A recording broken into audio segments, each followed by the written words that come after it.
about Emmanuel Ofusu Yeboah, who was born in Africa. And he was born, so he had this part of his leg, but he didn't have the bottom part. And he was just born with a deformity. And some people are born like birthed that way. Okay, so, and you can see here. In Ghana, West Africa, a baby boy was born. 2 bright eyes blinked in the light. 2 healthy lungs let out a powerful cry. 2 tiny fists opened and closed, but only 1 strong leg kicked. Most people thought he would be useless, or worse, a curse. His father left, never to return. But his mother had faith. Her name was Comfort, and she named her first child Emmanuel, meaning God is with us.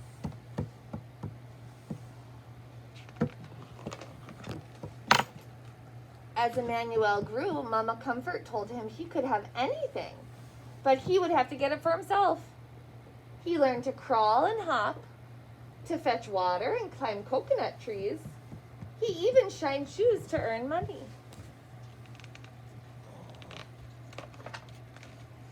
Most kids with disabilities couldn't go to school. Still, Emmanuel's mother carried him there until one day she said, "You're too heavy." From then on, Emmanuel hopped to school and back, 2 miles each way, on 1 leg, by himself.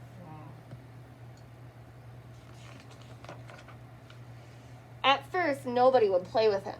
So Emmanuel saved his money and bought something none of his classmates had, a brand new soccer ball. Of course, he would share it if he could play too. Lunging and spinning on crutches, his grandmother had found him, and kicking the ball with his good left foot, Emmanuel earned their respect.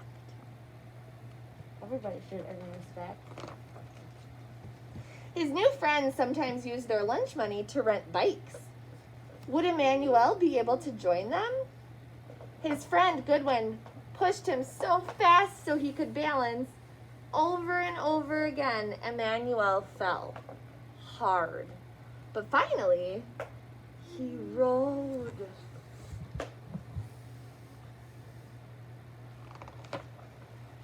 When Emmanuel was 13, Mama Comfort got very sick. She could no longer sell vegetables at the market, and Emmanuel's sister and brother were too little to work. He would have to support them.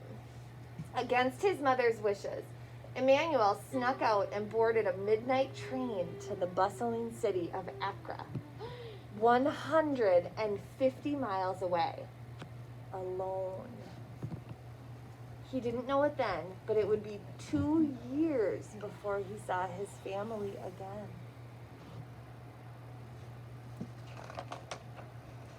Emmanuel arrived full of hope. There were so many people, but no one would hire him. Shopkeepers and restaurant owners told him to go out and beg like other disabled people did. Emmanuel refused.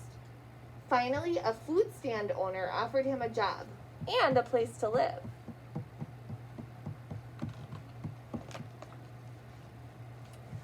When Emmanuel wasn't serving drinks, he kept busy shining shoes. He earned money and sent it home. One morning, when Emmanuel went to buy shoe shining supplies, the shopkeeper thought he was there to beg and scolded him.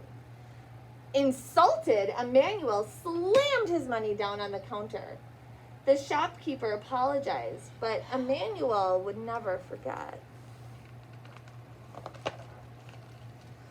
When Mama Comfort grew sicker, Emmanuel went home to be with her.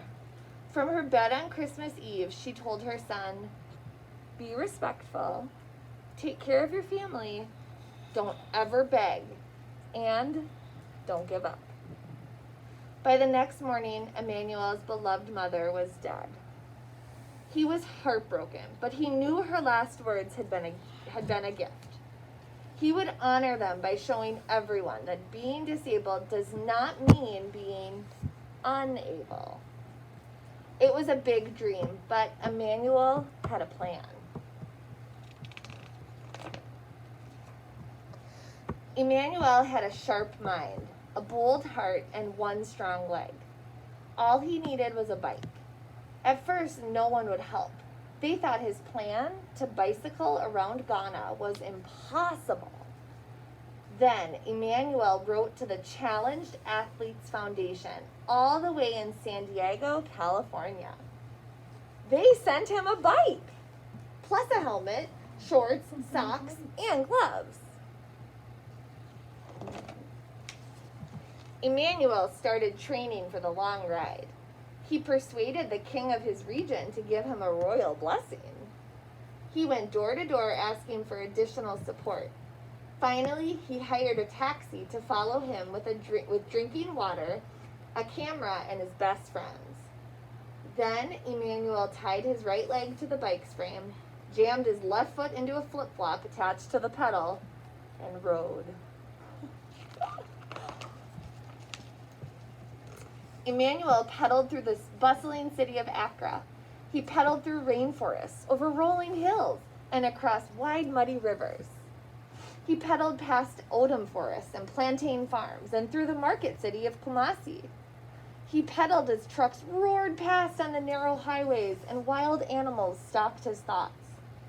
He pedaled through vast grasslands and into the ancient city of Tamale. He rode up, down, across, and around his country, proudly wearing the colors of its flag, on a shirt printed with the words, the Pozo, or the disabled person.